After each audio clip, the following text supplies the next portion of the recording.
Welcome back to the Travsessed podcast. We are your hosts, Kim and Aaron, and we are healthcare travelers and the creators of Travsessed.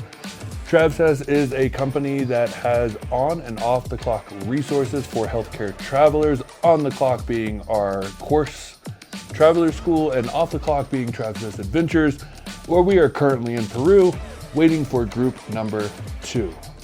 Which is so crazy. We're about to go hike Salkantay again for the second time next week. But we're going to get into all that this week on the podcast.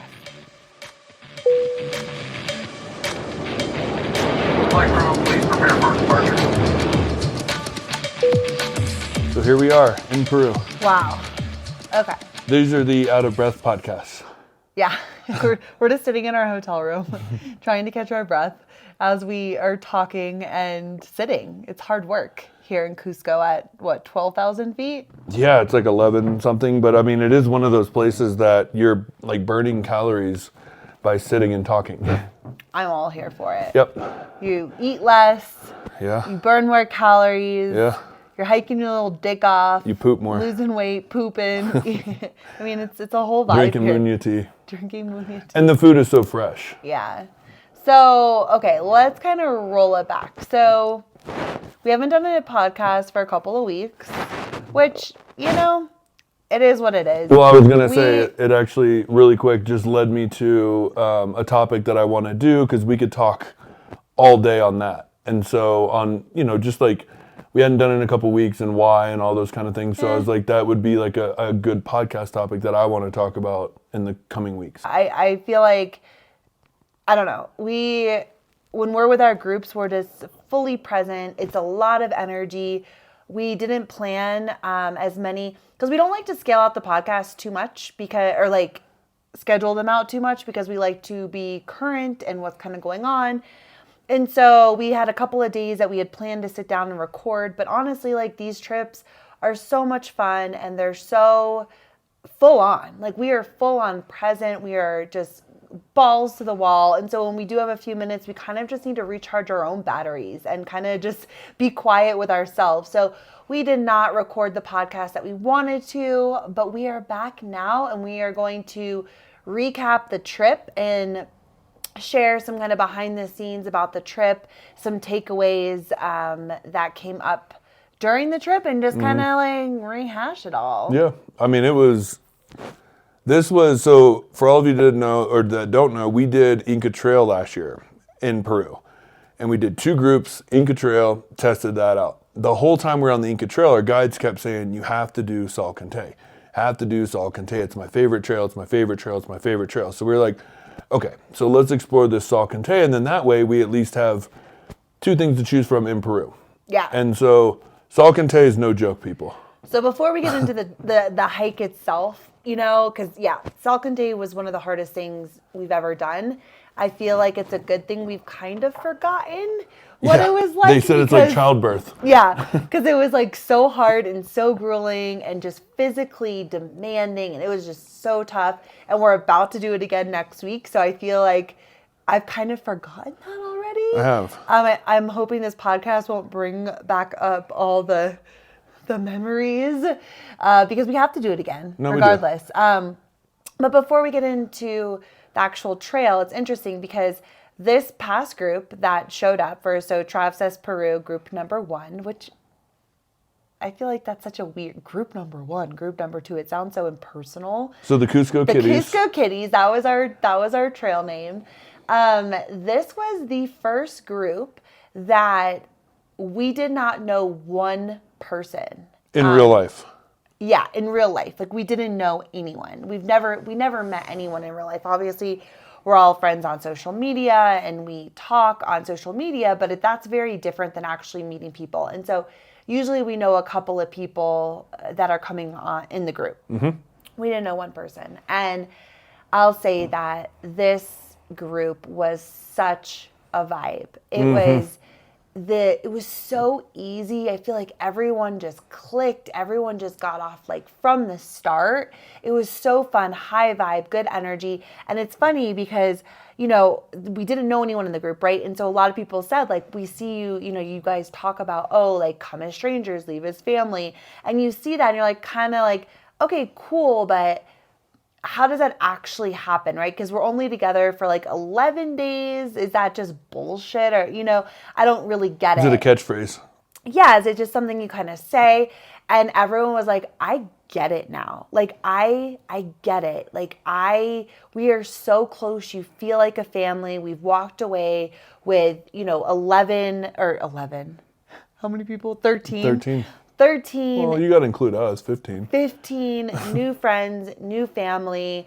And it was just really cool to have that kind of feedback where they're like, we get it now. And it's something so unique and so special and so intimate that you become very close very quickly. And we all just clicked. And you feel like you have a family. There was one guy who said, I have spent more time with you people, right? You quote unquote strangers. In a block of time. Than I have with my family in like the last couple of years.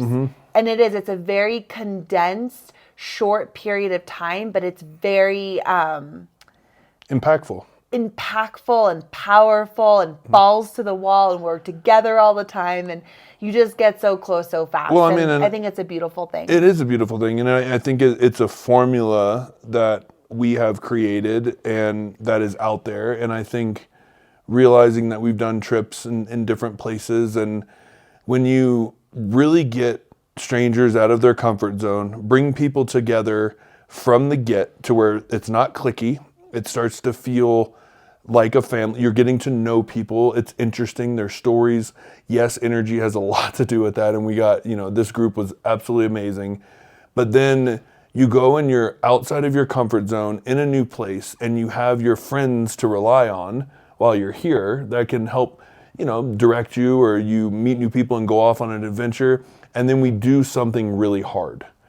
And when you do something really hard, that's what really brings people together. When you're at that like last moment of like, I can't go any farther, but then you look to your front and to your back and there's people there, and you hear that in the military, you hear that with a lot of like CrossFit gyms and people that do like really hard things together, that people get closer. Yeah, no, 100%. Like that's just part of what happens. Which obviously in that regard, we're talking about the hike, right? It was just so physically challenging. But I think, again, before we get into that, I was going to say the last thing about kind of the group itself is that, you know, we plan on planning a lot more trips in the future, right? This is something that we love to do. We're really good at it. The feedback that we get, people are like, you guys are meant to do this. Like your energy, and because honestly, the trips are about the groups, right? They're about the people that come on these trips, right? Aaron and I plan really fucking amazing trips. Like I do know that, and I really believe that because we put a lot of love and thought and time, and we want to create something that's really unique and different and off the beaten path, and just a really cool experience, right? And we take pride in that, and so whatever. The groups are what make it, but I know that you and I infuse so much into these groups too, and so we plan on planning a lot in the future. And we've gone back and forth whether or not should we do a screening process? Should we, you know, the more people that want to come on these trips, and for us keeping them very small, very boutique is something we feel very strongly about, because when you have a small group, that is why we connect. If it was a group of 20, you're just never going to have those sort of connections. It's impossible. So that's something we really pride ourselves on, and not pride ourselves on. It's something that's important to us. So the more people that are wanting to come, the less spots there are. So we're like, should we screen? Blah, blah, blah. And I think this group just really put it into perspective of, it's like, absolutely not. Like what we put, I believe the energy we put out, we naturally are attracting the right type of energy. These badass people who want to come, get out of their comfort zones, have this experience, and really just trusting that the perfect people who come on these trips will. Yep. And we've done no screening process, and we're like, wow, how could that have been the most perfect group? It just naturally happens. Well, every group. That's what I mean. It's like every group that has come together has been so perfect and magic and clicked together, and it's a beautiful experience where you're like, I can't imagine that being any other group for that particular experience. And so I think we just had that conversation of, we're going to keep doing what we're doing. We're not going to screen. We're not going to try to manipulate who's coming and this and that. We're just going to continue to keep this open and trust that Travsessed community is just filled with the most badass, coolest people, and they're going to continue to show up on these trips. Totally. And I think it's something, you just triggered something when you were saying that. And like we've always said in our own lives, that you can't have selective faith.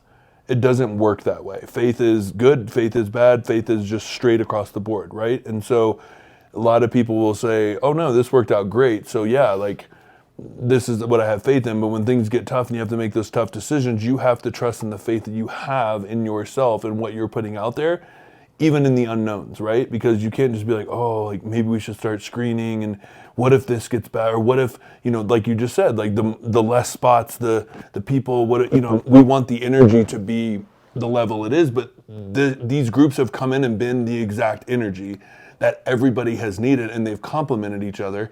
They complement us and they complement the group, period, end of story. And so with that being said, that's been a proven factor that, like you said, when you're putting out the energy, it's getting called in. And so we've done this now. This is our 6th group, gonna be 7th, and it's been perfect. And so just keeping on with that and like understanding that the right people for the trips come in due to the energy that we put out, and having that blanket faith all the way through. Oh yeah, you mean faith just saying that, yeah, you're just trusting in that it will be exactly what it needs to be, and it always is. Right. Yeah. Right. Because when you try to force things, that's when things get a little wonky. Right. And I think that's where we were talking about the screening process, because we're like, our trips are so amazing and the people are amazing. How do we keep that energy in the group? How do we attract the right kind of people? Okay, let's have a screening process. Let's do this. Let's do that. And it's almost like you're trying to force it and manipulate it, where we're like, we haven't done it this far. Like, let's just continue to believe and have faith that the right people always show up, and the people that need to be together always end up together. And you and I don't need to try to control. And if we do have a situation that isn't the best, or we have a person that maybe isn't a great fit, or whatever the case is, we can evaluate that when it's happening instead of trying to control it beforehand. Correct. So that was a big revelation too. Big time. Okay. So yeah, this trip was so much more than just a hike, but I think like let's just kind of jump into the hike, because I will say this trip was different than last year, where we got to experience a lot of different things that we didn't do last year. And all of our trips, like, we like to really go beyond the surface and really experience all the different sides of the place that we're in. And Peru has food, and it has the outdoors, and it has the people, and it has the culture, and it's so multifaceted. A lot of people will just come to Peru and go right on the train and go up to Machu Picchu, take their pictures, and be on their way. But it has so much depth and so much more to offer, and I feel like we really got into a lot of that with this particular trip. We did, and it really, like we said, we're constantly improving, constantly like learning, and like the first time we were here, then we came here again, and we got to see all these different little things that we could add, and we did it.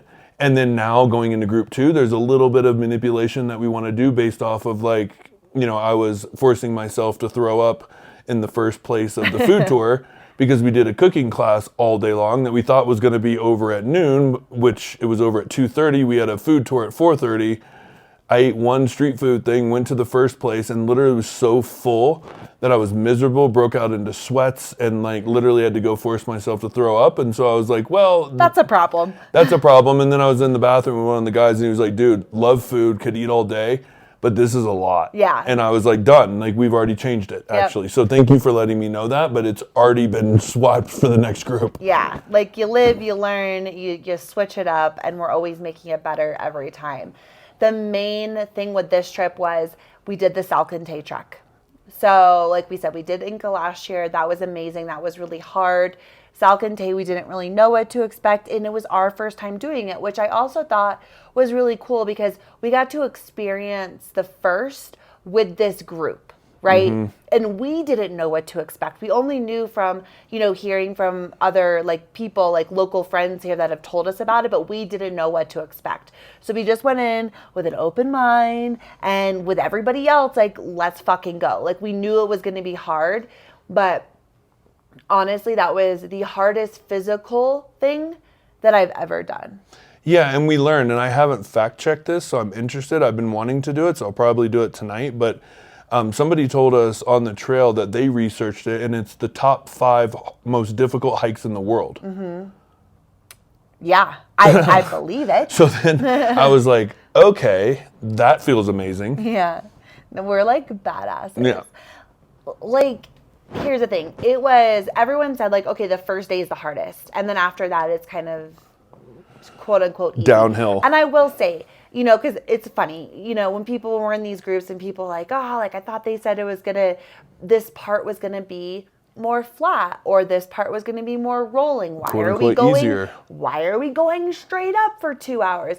And I'm just like, listen, guys, even when you say quote unquote easy, we're still in the Andes Mountains, okay? Like, nothing we do here is going to be easy. Like, even the easy, quote unquote easy stretches are still going to be challenging because of where we are. Mm-hmm. And there are guides, right? The guides who take us on these hikes, and they're experts in these mountains, and this is what they do. Their version of what they consider easy, or 5 more minutes, that became a joke. They'd be like, okay, guys, 5 more minutes. It's literally like 25 minutes later, 30 minutes later. Straight up. What the? Yeah. Their version's a little bit different. I think half the time they do that to kind of keep us inspired and motivated and going. And then the other half is just like, they do think this is easy. Mm-hmm. They're walking up these, inclines, and they're not even out of breath because this is what they do. They're carrying on conversations with us. And I'm like, I mean, I got like a line in me and that's it. I know. It's like Nancy was one of our guides, loved to pieces, and she loved to chat, which I appreciate. But I'm like, zip it, Nancy. I can't even breathe right now, let alone carry a conversation with you. But you know what she's doing is she's checking in. I know. Which is smart, right? To see where you're at. Yeah.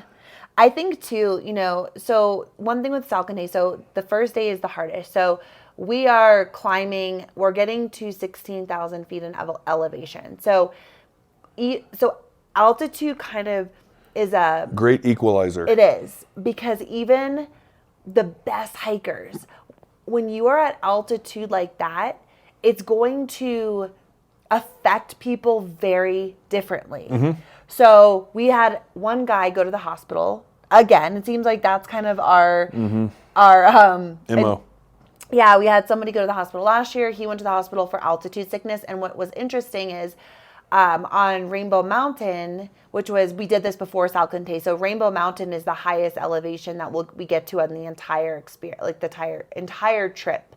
It's like close to 7, yeah, a little over 17. And he was great. He sprinted up the last little bit of the hill.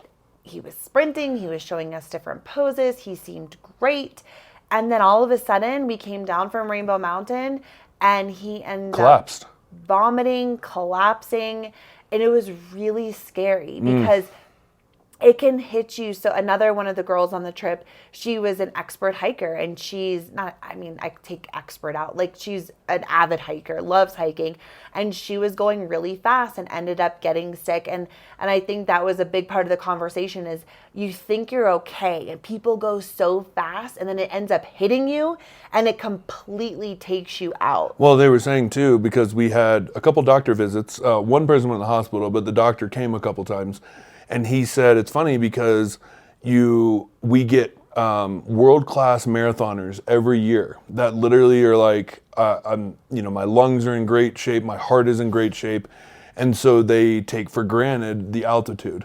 And then he says we have an entire hospital full of ultra marathoners because of the fact that like they're in such good tune with their body that they think they can push a little bit faster than the guides go. And they end up in the hospital because it hits them immediately. Yep. And so it's about this like respect of just like, knowing the pace of the guides, why they're putting us on this pace, and then not going outside of yourself and constantly listening to your body, because altitude is a great equalizer. Yeah. And I do think that people that question their in shape ability actually do better because they go slow. Yep. 100%. That is the trick. Going slow, going slow, going slow. And it's just, altitude is a crazy thing. And on that first day, so that's our hardest climb, our longest climb. And, we were all beat to shit. And honestly, like, I think I'm in pretty good physical shape. Aaron is a beast. Like, we're usually at the top or the front of the pack. That's naturally, we're quote unquote faster hikers. Like, it's just kind of, that tends to be where we lie. I remember going, and we hadn't even made it to lunch yet. And lunch was almost like half of our climb, and just questioning myself of like, I don't know if I can do this. And of course I knew I'm not a quitter. I'm never going to give up. But physically, I felt I had to really check in. I had to really dig deep of like, I'm not sure where I'm at. This is hard. I don't know if I can keep going. And it was I don't think I felt like that on the Inca. Yes, it was hard. Yes, there were moments of like, damn, this is fucking hard. But I never questioned if I could do this physically. And I questioned it. And I got scared.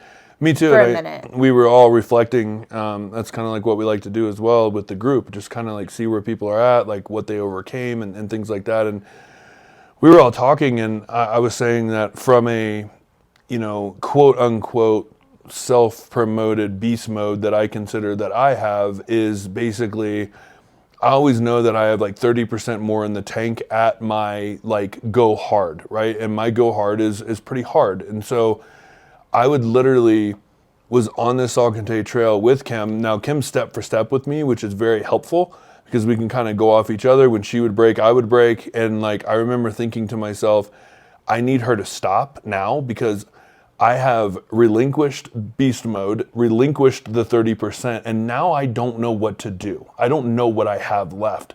And literally when you're at a point where you're just like right foot, left foot, right foot, like I had to tell my brain which foot to move because the tiredness, the altitude, my chest was burning. Like it was like, wow, it was a great check-in, but it also triggers that mindset of just like, we're doing this again. And I want to improve. Yeah. And I don't know how though. Well, okay, I will say we have an advantage because we've done it. And in that moment, I think we didn't know what to expect because we were like, wow, this is so hard. I know we're stopping for lunch and then we have another climb to the top, to the pass. And we didn't know what to expect, where now I feel like, okay, we kind of do know what to expect. So I think mentally we can check in.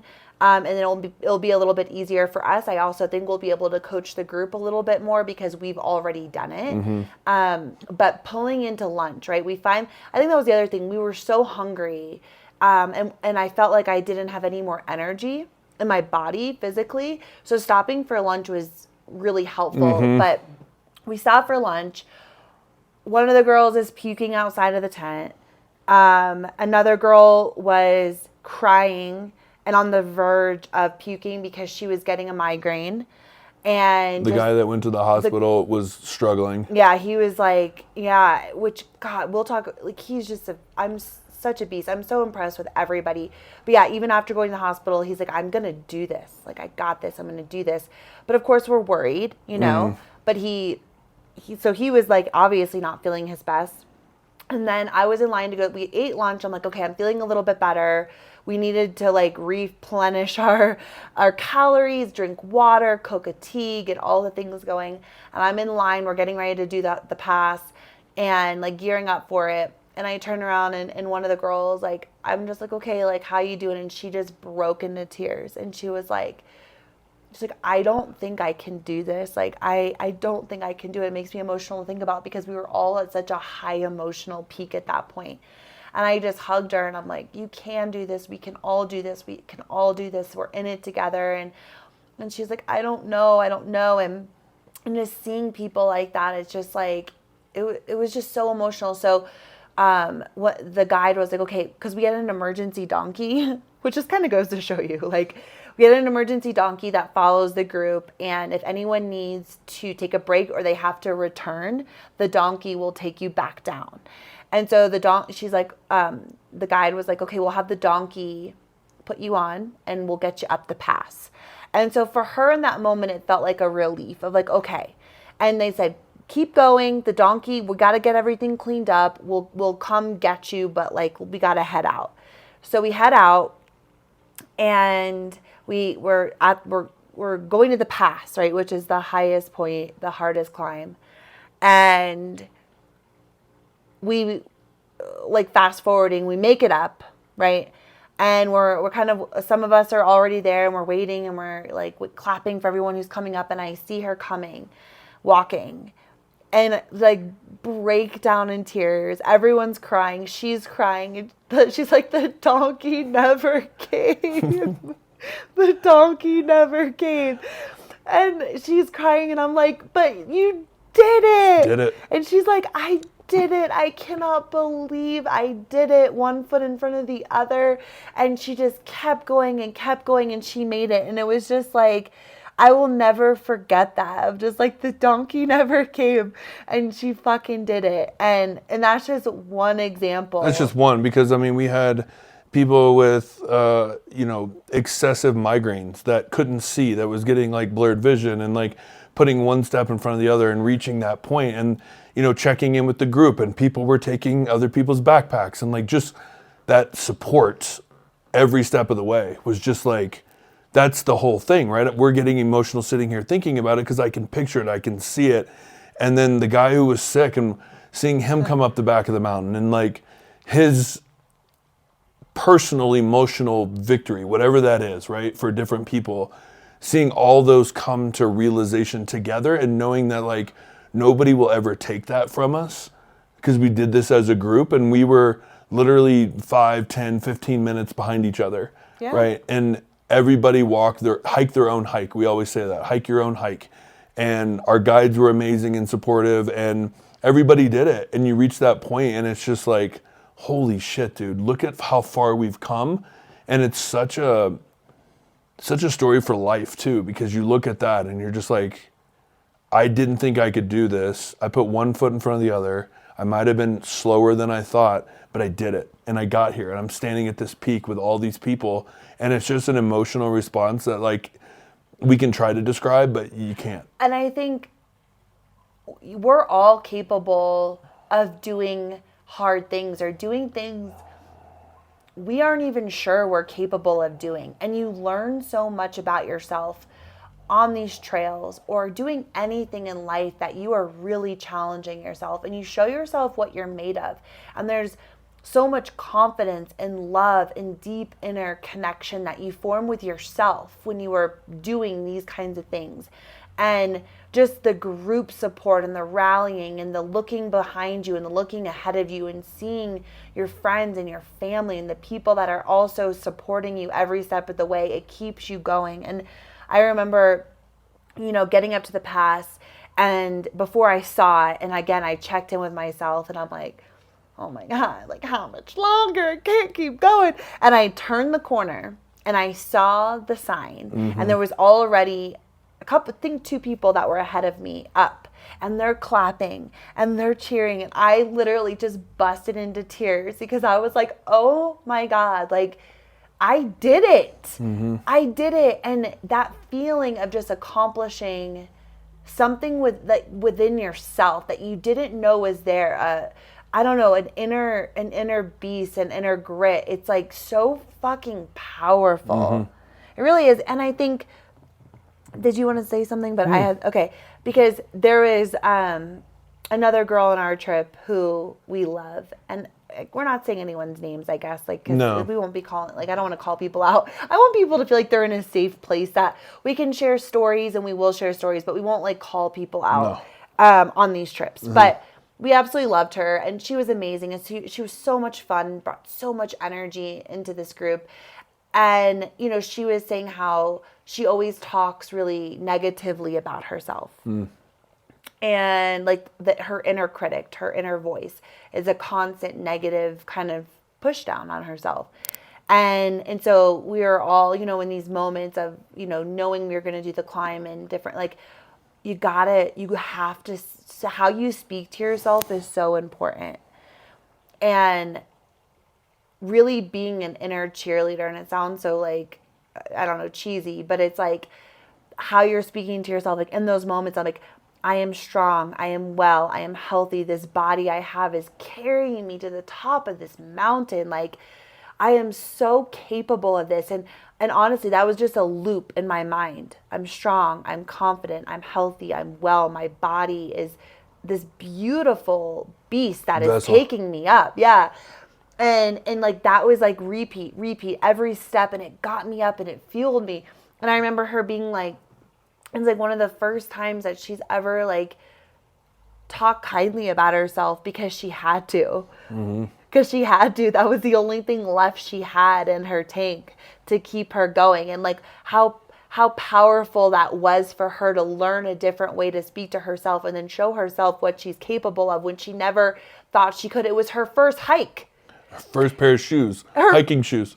Her first hike, her first that she's ever done. I'm like, girl, you went in with a bang, because this is one of the hardest hikes you can ever do. But showing herself she was capable of doing something she never thought she could will change her forever. Yep. No, and I mean, she even said, because I had said it in the briefing, and I talked to her just individually of just like things of like, you know, we were just saying, like, once you accomplish stuff like this, like you really, it sets the limit to like what's next. Like I surprised myself. So if I take this end and knowing I accomplished this, feeling like I did, the times that I do feel bad at home or whatever it is, like what's next? Because I know I got that extra. And she just kept saying, when I go home, it's like, what's next? Like, let's go. Like, I'm going on these trips. And she even started the trip by saying, we were like, why did you come on this trip? And she was like, I'm uncultured. And like, she had never really been anywhere. And so she wanted to like learn. But the cool thing is, if you look at that, yeah, she might have been negative to herself with the words that she always said to herself, but she was so open-minded to everything else. Oh, 100%. And that is the key factor. You have to be open-minded to different cultures, different ways of doing things, like open-minded to the abilities of yourself and open-minded to doing hard things and like open-minded to group travel. And like, there's so much that goes there, but the key is that open-mindedness. And that's what everybody on the group had. And a positive attitude. Totally. That is key. Honestly, if you do not have a positive attitude, you're not ever going to come on one of our trips because it is the fuel that keeps us going. And if you do not have a positive attitude, you would not have gotten yourself up that mountain. 100%. And yes, we are complaining about things. And yes, we are saying this is hard. And yes, we are like, can I do this? I don't know. Of course we have moments. It's not rainbows and butterflies. Like, it's hard and we're crying and we're broken and we're like, what the fuck are we doing? But when you can click back in to that positive force, that life force within us and within the group, that is honestly what kept us going. If every step I took, I kept saying, this is hard, this sucks, I feel like shit, my knee hurts, my head hurts, I would never, ever, ever have gotten up that mountain. It's like you have to click into a different sort of energy in these groups. And everyone, even through the complaining and the silliness, because honestly, sometimes you just have to laugh at what's going on because it's so hard. Like, it was still in a way that was refreshing. Up-leveling. Yeah. And really powerful. And even with the guy who went to the hospital, the donkey was following him the whole time, and our guy kept saying, I think you should get on the donkey, get on the donkey, get on the donkey. And he kept saying, no, no, no. And for him, his goal was that he wanted to do this on his own. He didn't want to get on the donkey. And not that there's anything wrong with if you feel like you need to get on the donkey or you need a break. That's what it's there for. It's okay if that's what you feel like you need to do. But for him, he wanted to do it on his own, and he did. And it was, by the end, he started to feel like himself again. He started to feel better. He was eating and laughing, and he was like talking, and it was like seeing him kind of come back to life. And like, that was the goal he set for himself, and he did it. So many powerful, beautiful moments. Totally. Yeah. And yeah. I mean, it was funny because we were saying we hope Salkantay doesn't, reliving it doesn't make us like nervous. It actually has rejuvenated me to like tackle it again with another group. Yeah. And I think we're doing the same thing again, but we're doing it with a new group. And I'm so excited for this new group, this new energy to come in, to do this experience together, to see what comes up for this group, right? A lot came up on the other group. It was a very connective, emotional, open group. And a lot came up for a lot of people. And it will be a completely different experience on this group. And I'm here for it. I'm excited about it. And I just think, again, whether it's hiking Salkantay or anything in your life, when you are putting yourself outside of your comfort zone and you're pushing yourself, you see what you're made of, you build confidence, you build an inner dialogue and voice within yourself that can truly move mountains, get you up a mountain, and is very, very, very, very powerful. And it doesn't always have to be physical, but it's just the act of getting out of your comfort zone and doing something you didn't really know that you were capable of. And then you do it and you're like, fuck yeah, what's next? And you just build and you build and you build on that. And I just think it's the best thing we can do for ourselves in life. Totally. Also, Salkantay, I'll say too, which was a little different, is like, I like that we had a mix of, we stayed in tents for 2 nights, and then we stayed in Little houses. like a glass house one night, and then a little hobbit house another. So it was a really interesting experience where Inca was just tents every night. This definitely it was harder, but physically it was harder, but it also had a quote unquote bougier component. Sleeping in a bed, with power outlets and jacuzzis. You're like, am I at Showers, the Four Seasons? you know. Like, what's happening? You know, it's quote unquote bougie for a trail. Yeah. It's not. But it feels that way when you're going from a tent to no showers to this, to like having a bed with your sleeping bag and like, a light.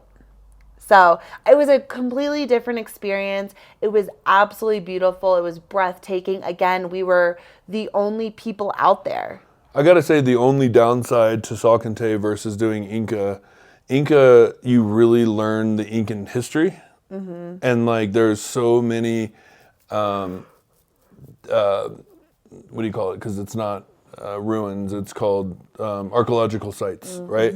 And so there's so many archaeological sites, and you learn so much about how the Incan culture like worked and how they transported things and how they communicated and all these different things and the lookout places, and like you just see it all along the way. And it's really cool to go into Machu Picchu through the Sun Gate, like that whole thing. Salkantay is more about Peruvian beauty, right? The landscapes, the rainforest, the mountains, the cloud forest, just the different birds and rivers and things like that you're hiking along. It's one of the most gorgeous scenic hikes I've ever done, on top of being difficult, right? And so, but there wasn't a lot of like in-depth history, right? We went to one archaeological site on our last day. That was it. Well, in Machu Picchu. Yeah. But like, for the most part, it wasn't just like, in Inca, you're stopping every like couple hours at a new archaeological site. Yeah. To where it almost got to the point where like, okay, like another one. Like, yeah, I get it. But I did learn a lot more, and I did like that aspect. Versus hiking. Yeah. I think they both are very different, like. But we got to go to the coffee plantation, which was next level. Yeah, a coffee plantation in the middle of the mountains, like got to harvest our own coffee beans and make coffee from scratch. Like that, and we did a cooking class there. I mean, that was such a cool experience. Like, because you're literally in the middle of the Andes Mountains. And then we just made coffee and kept walking. I'm like, what the hell's going on? Like, this is insane. But yeah, the Inca and Salkantay are just very different experiences. I like both of them for different reasons. And I did with the Salkantay, we were the only group. Like, you really didn't see that many other people, even at camp. Because on Inca, you are kind of separate on the trail, but at camp, the camps are pretty big and pretty busy. Where I feel like on Salkantay, a lot of times it was just our group with maybe a few other people. Few stragglers. But it was like it's quiet, you're in nature. I did a lot of hiking alone on this one, which was really nice. And you just got to connect with Pachamama and yourself, and it was really beautiful. So anyways, Yeah. we're fueling up for round 2, and I'm excited and energized. We slept basically all day yesterday. Well, because we didn't sleep at all coming home. Yeah, we'll talk about that on next week's podcast with the Mexico trip, because that was amazing in so many ways. We'll talk about that next week. But for now, I think we'll kind of leave it there. And did you have anything else you wanted to add? Nope. All right. Well, I think that's it. I'm hungry, per usual. Are you really?